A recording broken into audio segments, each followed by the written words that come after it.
Okay, in this short segment on composition, we'll talk about rhythm. When you're composing music, you can start with your rhythm or your bass line. Creating a good rhythm requires a different thought process and different skills, but I think it is a good idea to take the time and develop those techniques and skills, because the rhythm a track for a piece really affects all the other tracks and carries the music through. To demonstrate these basic elements, I created an example that consists of just 4 measures, 8 clock seconds. I'll play it in a loop. It just has rhythm, percussion, there's an arp and a bass line, a melody in 2 parts, and a harmony sound effect. And I did a spectrum analyzer submix tract. You can see the separation of frequencies.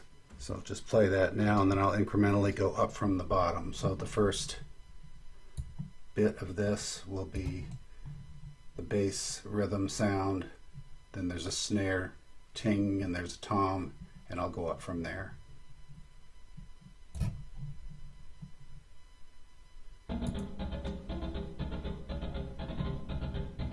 Here's the snare, here's the tom, here's the arp rhythm, which is just 1 note.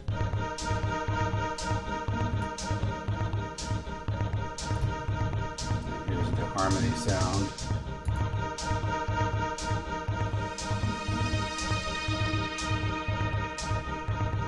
Here's the bass line.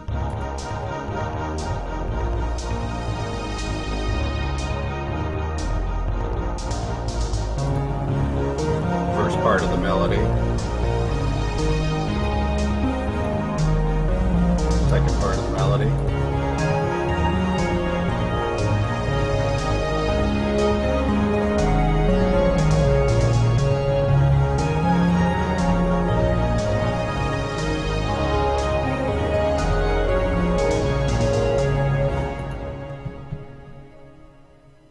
Next, I'll show an example of a piece where rhythm plays a large role and has 6 tracks of non-percussion instruments for rhythm, the first 5 of which are arp or arpeggio-based sounds. This is more complex, but it gives you an idea of how this can be extended. Okay, demonstrating rhythm. This will be the first 50 seconds of a piece called World. I'm leaving out the 2 melody tracks, and we'll play the other 9 tracks, 4 of which are soundscape. And I'll incrementally add each of the rhythm tracks, starting with arp bells right here. And I'll leave the piano roll on the arp guitar track, which is here. Okay, here we go.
For rhythm tracks, you can get inspiration from music that you like, or you may just have a feeling about the rhythm you want.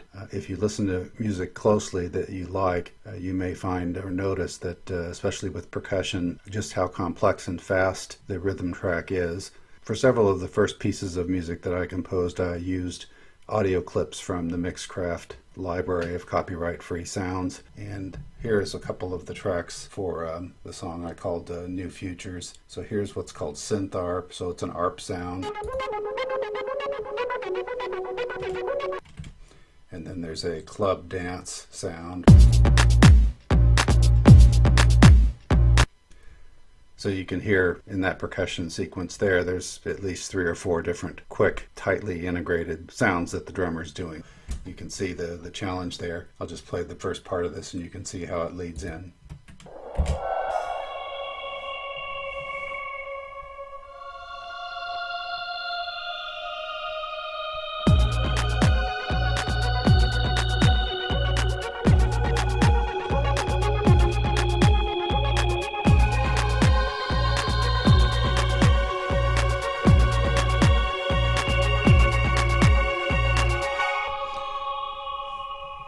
So that third track there was a ARP that I created using the Vox sound, so that was on track 2.2 there.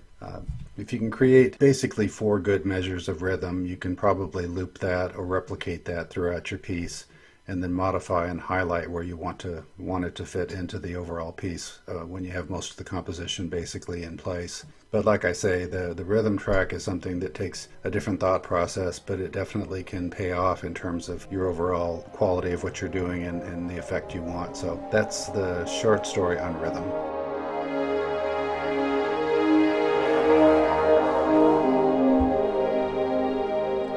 This segment is on composing melody.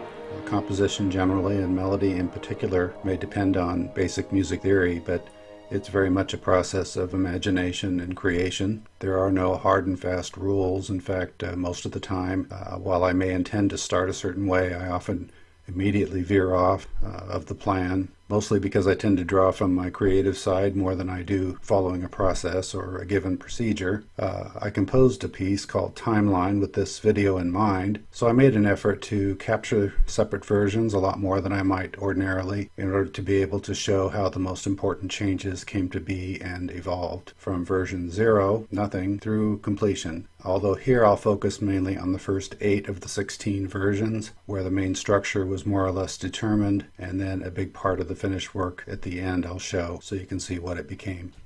So this is version 0 of the song Timeline, and it's different from what I've actually mentioned before, as I didn't really start with a bass line or a rhythm track or anything. I was really just looking for an idea, putting together some notes and a pattern, and there's sort of a rhythm built into it a little bit. It's just all over the place. It's not, the notes are not on beat, they're not in, really cleaned up at all, and it just to give you an idea of where you take something from, just even an idea that's not even fully developed at all, and you can go from there. And this turns out to be one of the 2 melody tracks in that song. Part of it anyway. It's obviously massively changed. It actually works as a mechanism to develop more of a melody or complements what the melody was going to become later.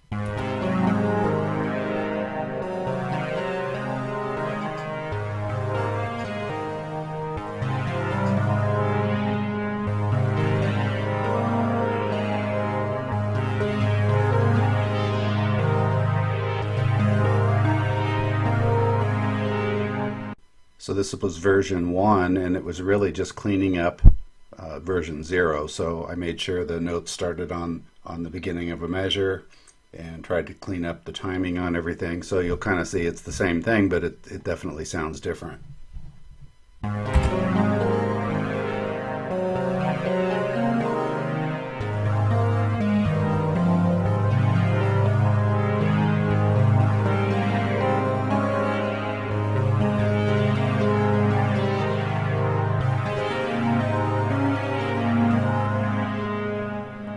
Okay, this is version 2. What I did with version 2 was improvise a second part to the lead I just did. I don't know why. I don't know. It doesn't always work this way. It's just a matter of feeling that I wanted to do something a little different and add something to that first segment. So this is version 2, and I'll start that here.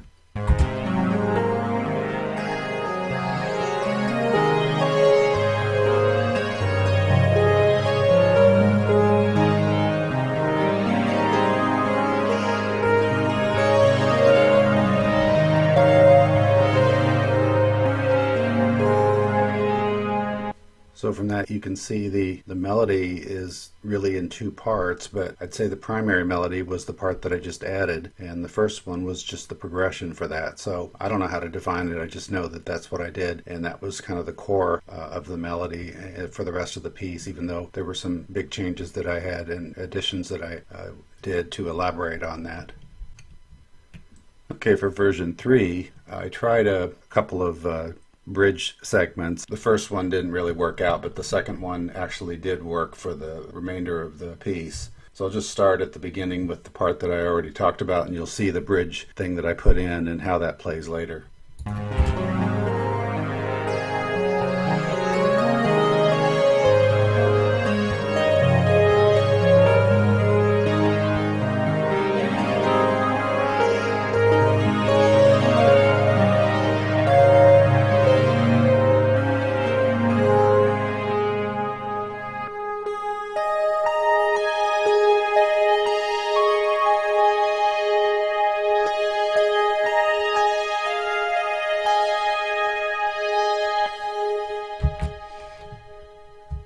So again, that was improvisation, taking the existing progression and improvising something, liking it, thinking it was okay, I could use that, cleaned it up probably a little bit, and then that's what I had in version 3.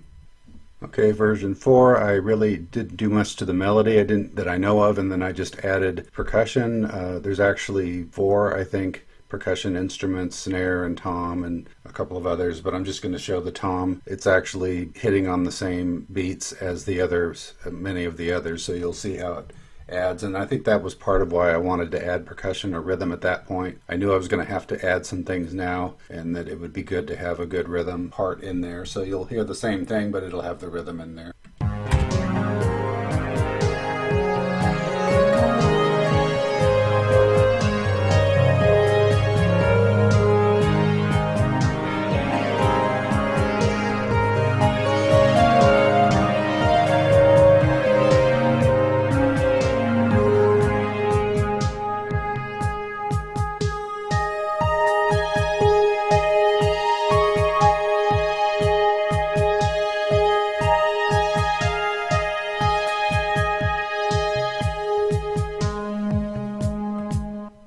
Okay, version 5, I just added a couple of additional sounds using the same key or the same scale and improvising really there as well, trying to come up with something mostly for the introduction. I'm only going to play about half of this, but you'll get the idea, and I'm not going to put the lead in there. I'm just putting the effects on the first 3 tracks, which are the shell orchestra, Deckard's Dream, and voices.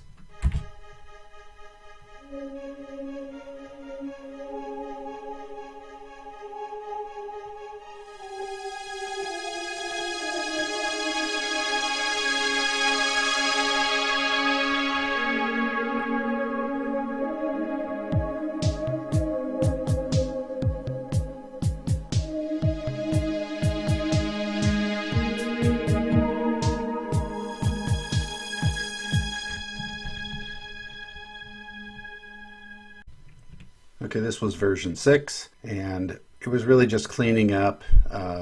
There was still a section at the beginning that I changed later, but this was really phase 1, kind of coming to a conclusion. Then the next one I'm going to show, and I may skip a version, but it'll be the main segment in the middle there, and then there's variations that happen after that. But the essence of it was kind of done in this phase. Mostly this was cleaned up, pretty close to what I wanted. I'm sure there were minor changes all over the place, but this was essentially the first phase of it.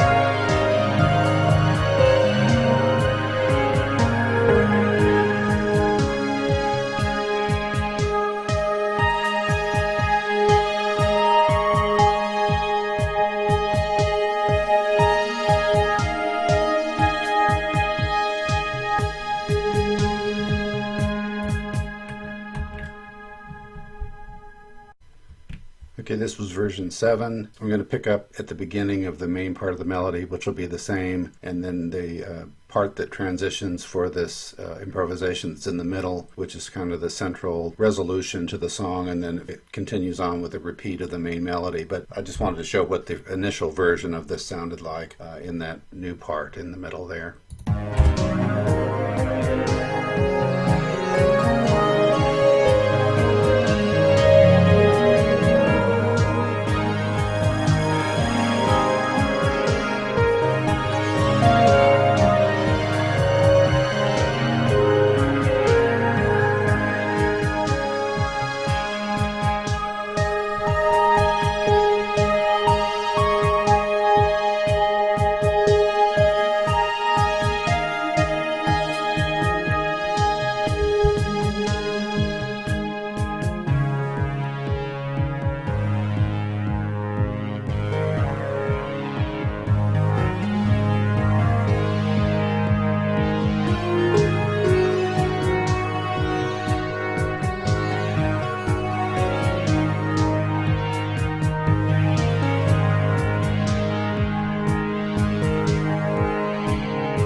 So that middle section was again, I took that progression from the first part, the completed first segment, and basically just carried that forward with improvisation that sounded good to me. It was using the scale, using the sense that I had about what would be good after that. There's no good explanation for why you come up with things, but I just thought it was good to show that initial version there. I didn't have any effects. I didn't have any really additional tracks on that segment. It was just the initial version of it.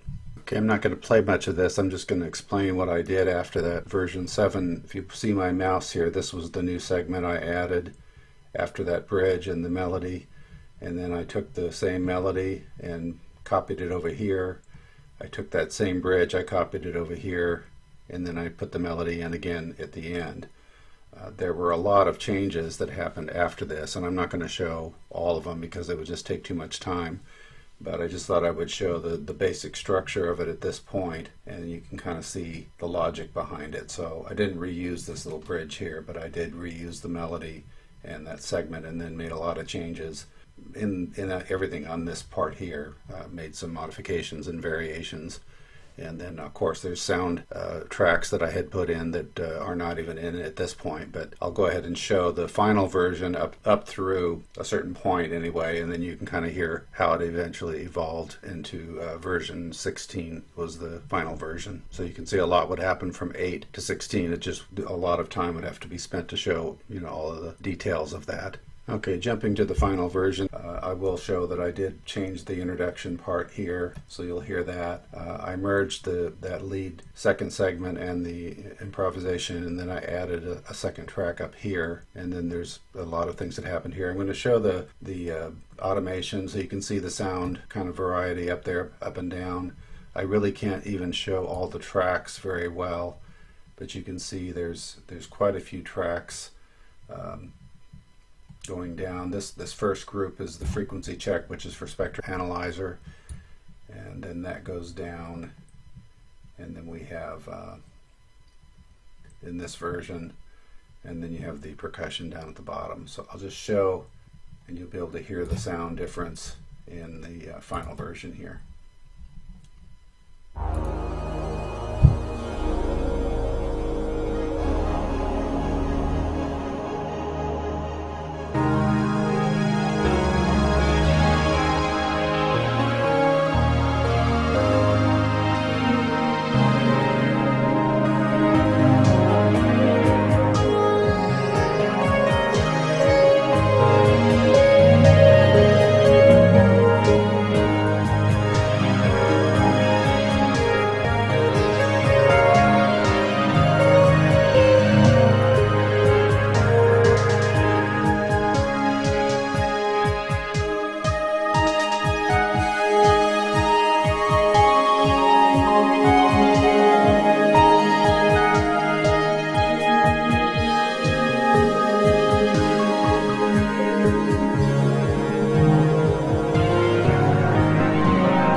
In the interest of time, I won't play the rest out, but this section here changed a lot, and again, didn't have a second track. So there's just, I'll emphasize the amount of effort that goes into cleaning everything up, making sure the timing is right, making sure every segment is right on the measure, right on the beat to a large extent, and then having just a lot of editorial changes in notes to get the effects you want. And it's fun. I mean, it's a lot of fun to do it, but it does take a lot of time. It's just a matter of making it what you want and imagining new things and so on. So it gives you an idea of how to do something that you like and the kind of the parts of it that have to go together and how it works.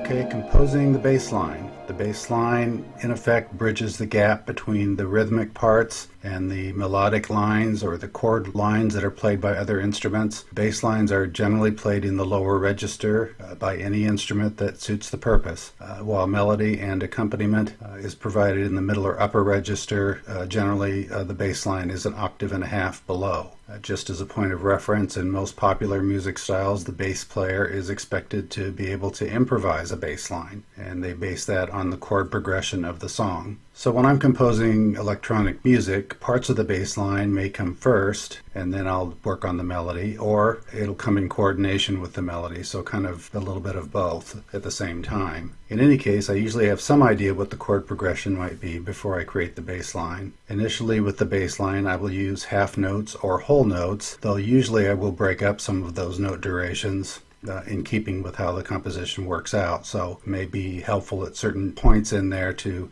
break up into eighth notes or quarter notes, and that'll help keep the rhythm going and maybe sound the way I want at that particular point.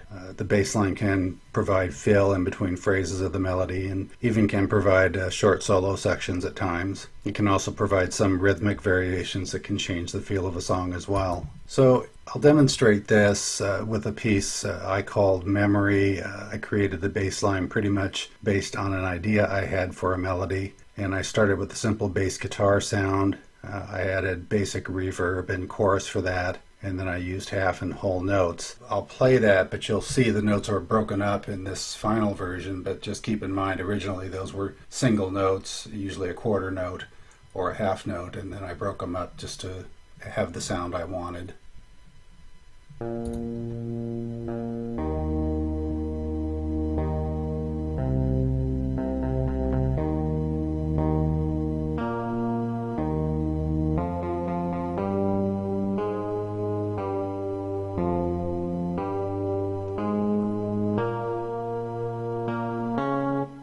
Later, I duplicated that track and changed the instrument of that new track to a pad-like instrument called Soundtrack 97, and then I broke up some of the notes in there as well, but not necessarily at all the same points. So I'll play that just so you have an idea what that sounded like. This was in basically as a complement to the original bass line.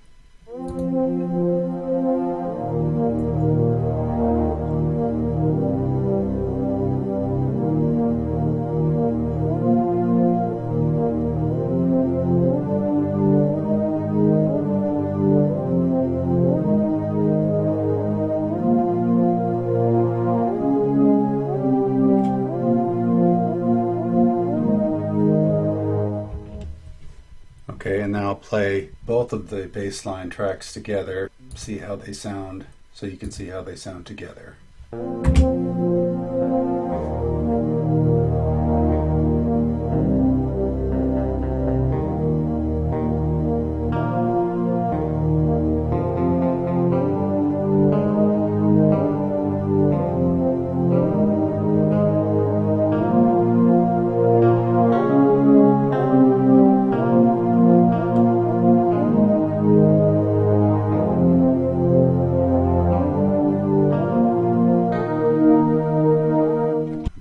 And then just so you'll see how it fits in with the overall piece, I'll add in the rest of the tracks and play a segment of that. This is just the intro, and I'll stay on the Soundtrack 97 piano roll.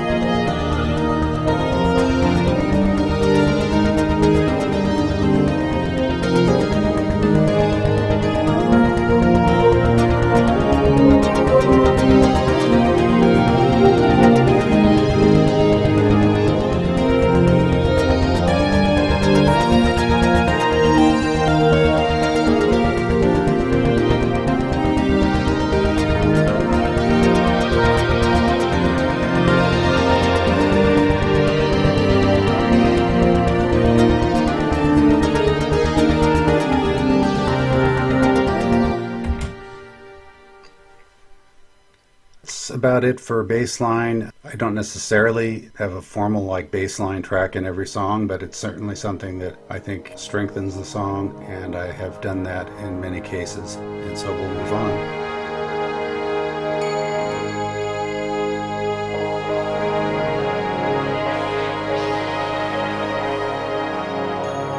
Okay, this section is on soundscape effects, a large topic, but I'll get into it a bit here. Effects themselves are controlled at the track level for a synthesizer, but when I refer to the soundscape, I'm talking about all tracks that are not directly part of the melody, the bass line, or the rhythm, and are used to create particular effects at particular moments or during certain phrases of the music. The ability to create this soundscape is one thing that's particularly unique about music that's created with software. The ability to draw from a seemingly limitless reservoir of potential sounds to create an atmosphere or an effect that you want. As with everything else in composition, I make sure that for the soundscape tracks, I pretty much stay within the scale of the music's overall key.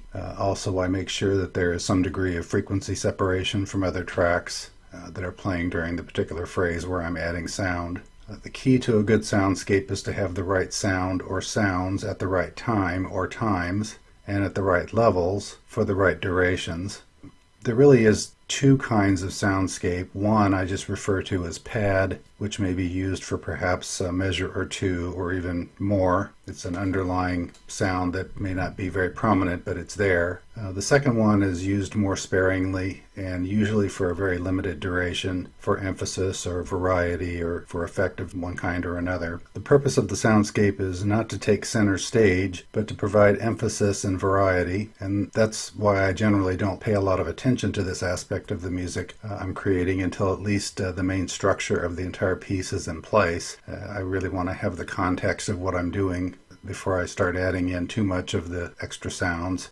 Sometimes I will use these sounds in the opening and then I'll reuse them somewhere else. And other times I may not do that. I may just have a sound that I'm bringing in specifically for something. In any case, I'll demonstrate a few examples of how the soundscape might be implemented so you can see kind of what I'm talking about here. And the first case is a piece I call Contrails. And the first part of it, I'm just going to talk about this Dreamland ARP. Now it's right here. And if you notice I'm just going to play the first maybe dozen or so measures and see the levels are severely modulated here because it's really only intended to be in the background. But notice the sound here. I'll just play the bass line. It's very similar to the bass line, in fact. This is the bass line.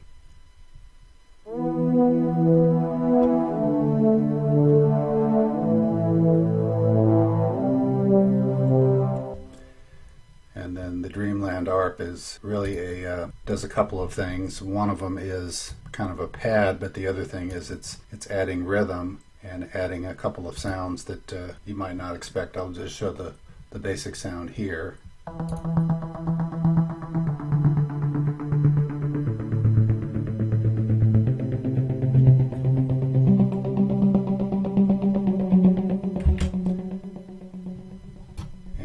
Turns out it's one of these, sometimes I call it a happy accident. If you play a couple of notes in Dreamland ARP at the same time, you get an effect. I'll just play it and you hear what it does.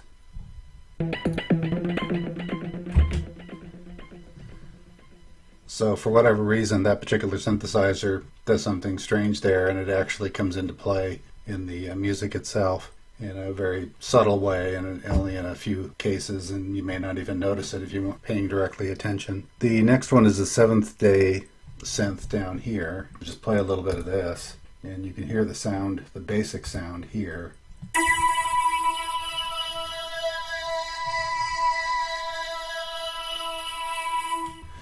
And this is another one that I have severely velocity down, so the sound is low and it really sounds almost like an echo of bells. It's not really overtly that way, but it's kind of handy because I am actually playing bells down here. So at a couple of points. One is in the opening, I play bells a little bit.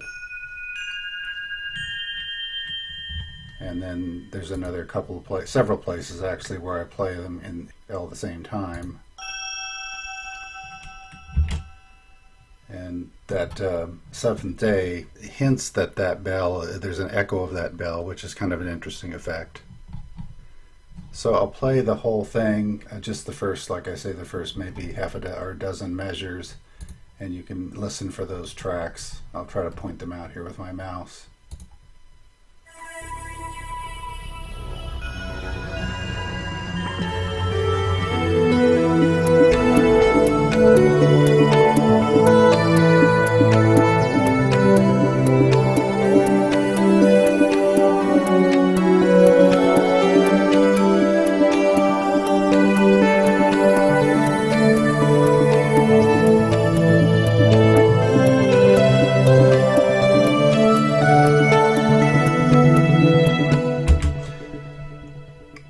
So I don't know if the sound will come through on the recording, but you could hear the seventh day that I was referring to, and then the Dreamland ARP is really in the background, but it is there. And then again, it kind of comes and goes. You can see the modulation here. So that's just one example, and I'll talk a little bit about a couple more here. Okay, in this example, it's from a piece called Everything, and I've got 4 pads or soundscape instruments I want to show. I'll play an extended version. It'll be about maybe 50 seconds. So the first one here is called Rock Organ. Second one is E Guitar 2. Third one is called Mute Trumpet.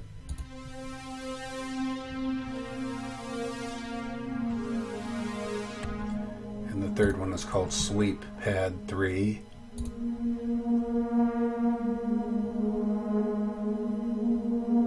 So you notice the tremolo there, that comes out, it actually gets off note a little bit, and it sounds off key, but it actually is an interesting sound. So we'll show that from about 5 seconds through probably about 55 seconds.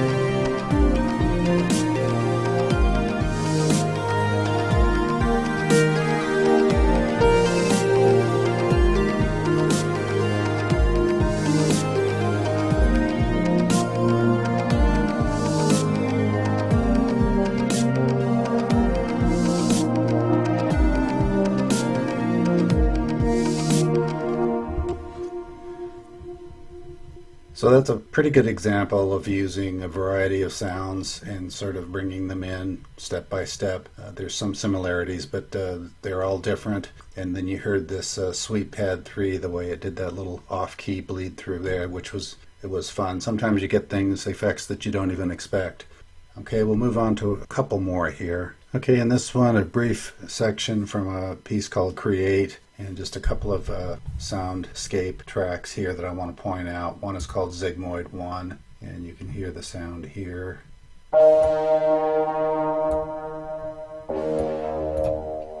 And then Ambient Wind.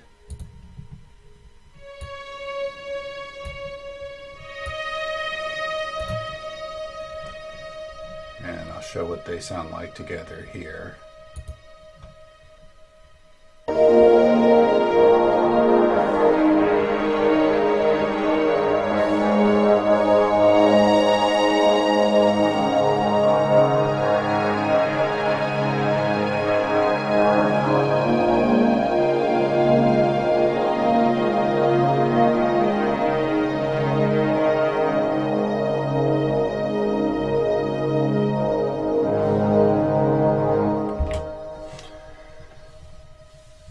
So that's just the introduction segment, which is actually about a minute from that piece. And that's another example. And we'll have another one here.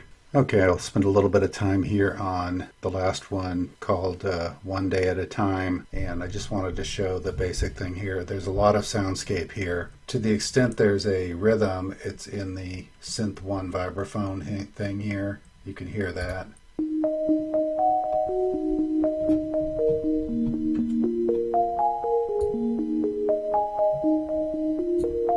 And then the rest of this, And this particular piece is, most of it is soundscape really. So the Sigmoid 1, long duration tones. So you hear the long harmonics there that are in there. Then I'll get Eurosync, one version of Eurosync with short notes.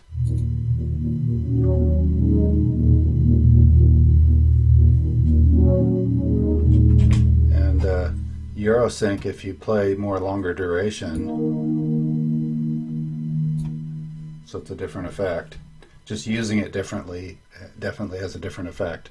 This one, for whatever reason, is just called Hit, and here's the sound it makes.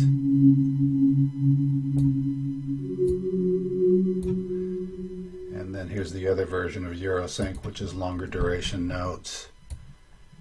And then overdrive guitar.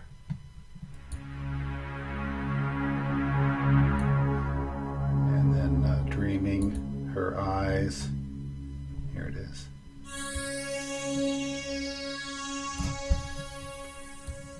You can just the part that plays in the song. And then here's Translucent Tube. Okay, so a lot of stuff going on there. I'll just play a minute of it and you'll get an idea of all the soundscape things that are in there and how they kind of fit together.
So that's about it for the samples here on Soundscape. Obviously there's a lot of different sounds, a lot of different options, and it takes a lot of time to go through and find things and organize things, but it kind of gives you an idea of what electronic music can do and how it works. I'm sure you can discover your own ways of doing things and some interesting sounds of your own.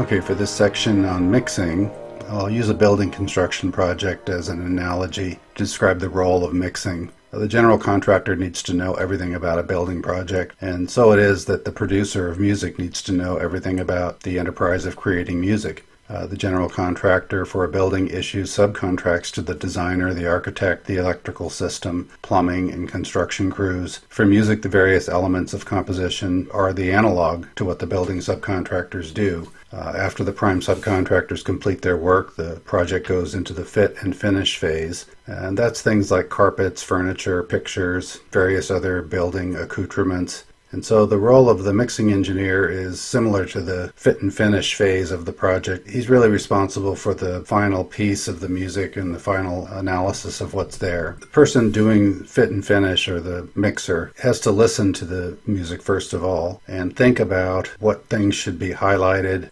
what things should not be highlighted, and where there might be mistakes or sound that shouldn't be there at all. And a lot of that takes careful listening and kind of an iterative process. The challenge of this listening phase is that there are several ways to listen to music, first of all, and it's not easy to know what that sound is really going to be like to any user. First of all, you can have speakers. It can be a computer speaker, it can be a Bluetooth speaker set, it can be an entertainment center, it can be a computer headset, it can be a phone with earbuds, it can be a car and using whatever play or speaker system is there. And then you have to consider the medium itself. Is it CD audio? Is it a WAV file? Is it MP3? Or are you listening through the DAW software itself? To really have a good listening configuration can be an expensive proposition, and we're trying not to increase our cost here if we're really assessing what we want to do with this. But if you did, you would have to have good speakers, a quality sound control for the space, so you'd have things to muffle extraneous sound and echo in the space. You'd want to have an amplification device, something that plays good quality sound, good representation of all the spectrum of sound. And so in any case, we do the best we can with what we have and then try to achieve something that is sufficient for our purposes here. In any case, the mixing process will generally involve basic sound control, such as frequency separation, overall levels, automation of levels for each track, balancing the roles of each track, sound effects settings, soundscape tracks, how they fit in overall and the different parts of the soundscape. So the role of the mixing engineer is to make the music as good as he can reasonably make it, but not perfection. To be organized, keep track of what versions and what you're doing in each version, and not necessarily make any changes, if possible, to the structure and substance of the music itself. So it's kind of a way of, you have to keep the artist separate in some way from the mixing engineer, even though it's all the same person here. But making a lot of substantive changes means that you have to go back and reassess and look at the mix and everything else again. So it can be time consuming. Listen to the piece many times. Try to limit the number of changes you make at any one time, because you're going to have to go back. You're going to want to go back. You'll make a change, make the best assessment you can, and then you may render that out as a WAV file, listen to it at various times with their various mediums, and then only later realize that you want to make another change and so on. So it can be a little bit tedious, but it is part of the process of making something that you really like. So to illustrate this, I'm going to go through this example music I used in an earlier part of this video, and we'll just show kind of what the mixing person might do. First of all, they'll just look at the spectrum itself, the sound overall, and in this case I've got the spectrum analyzer up, and you can see the sound separation is fairly good here, so we'll just play it and you can watch the spectrum analyzer.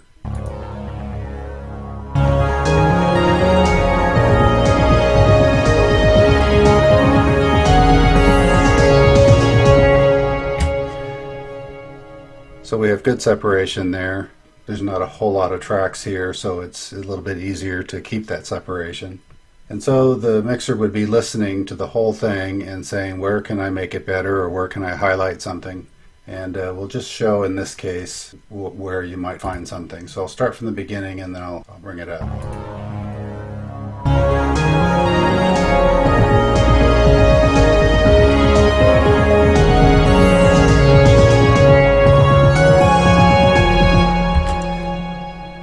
So the mixer might think at this point, well, this Eurosync res track is not quite emphasized enough. Maybe we need to bump up the levels here a little more than what we have. And so we would go to the automation down here and take this level up.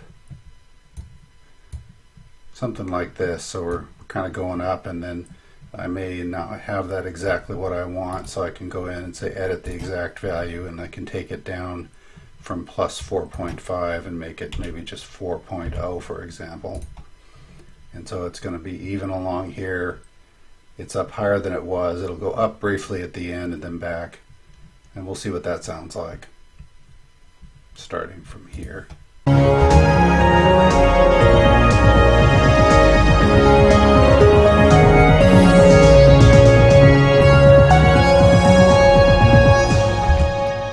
Okay, so it might sound good at this point to the mixer, so you leave that, and then maybe you're listening to it and you think the drum beat down at the bottom, maybe there's an open place where we could emphasize the bass drum a little bit.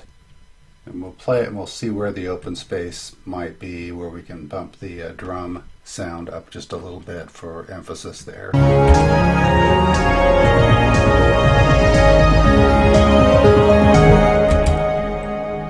So we could look at this and we'd say, well, maybe in this segment right here, these 4 beats, we can kind of partition that up, and then we'll bump this up just to highlight the drum just a little bit right there, just for a little half of a measure. We'll see what that sounds like.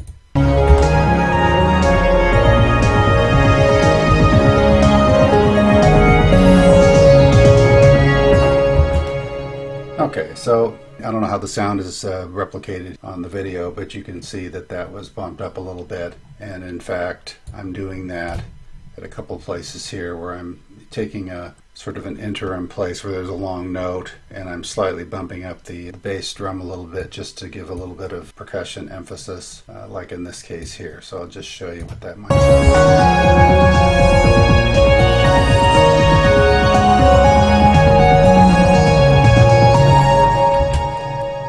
Okay, so we're adding variety there, and we'll play the rest out here and see what we might want to do towards the end. So just play the rest of it.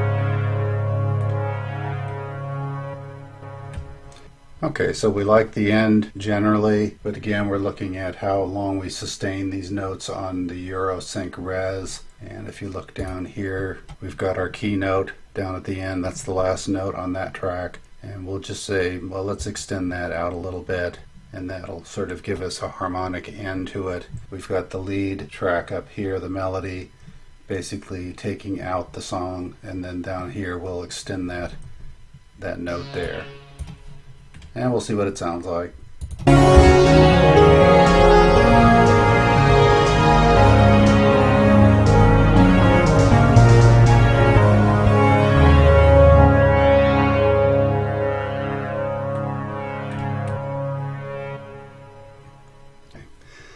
So it gives you an idea of what the kinds of things you do during the mixing phase. You want to look at the volume, you want to look at whether you're getting too hot. You can bring up your mixer and look at that and see if it's really overall, getting in the range where you might have distortion.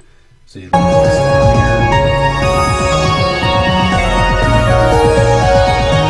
see we're up close, but we're not really getting extremely high.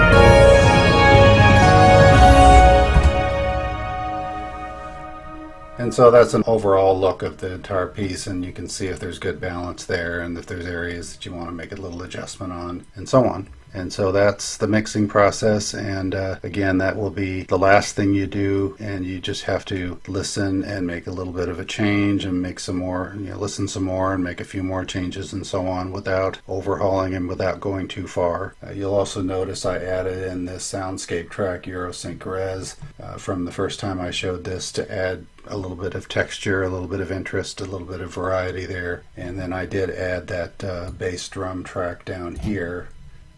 So that just to give you an idea. Again, part of the composition process, you add things, you try to listen for where you want to make an enhancement or a variation or whatever, and that's part of the process. So once you're done mixing, you can render the file out as a WAV file. So we go up here and we say mix down to WAV. Select the file that's already there. We're going to rewrite that one. And we click save. And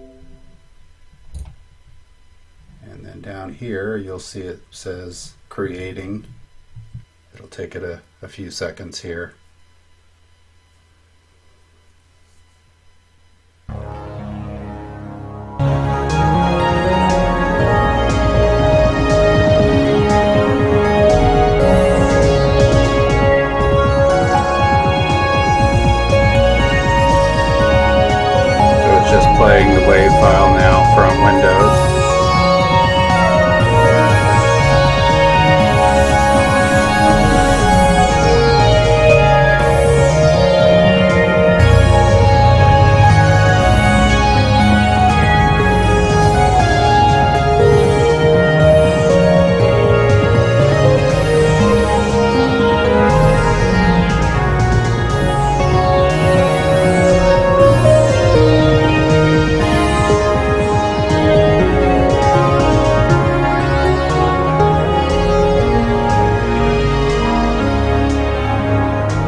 and the WAV file could be, along with other WAV files, could be put into onto a CD.